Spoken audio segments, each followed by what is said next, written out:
आदरणीय व्यासपीठ, वंदनीय गुरुवर्ग आणि जगत मराठीच्या मैत्रिणी सर्वांना माझा नमस्कार. माझे नाव विशाल राठोड.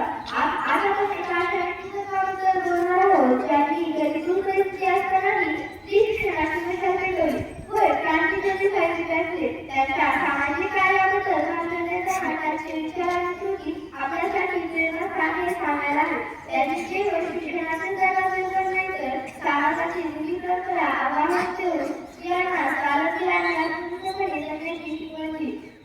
1848 रोजी पुणे ते भिलवाड्यात त्यांनी पहिली शाळा सुरू केली.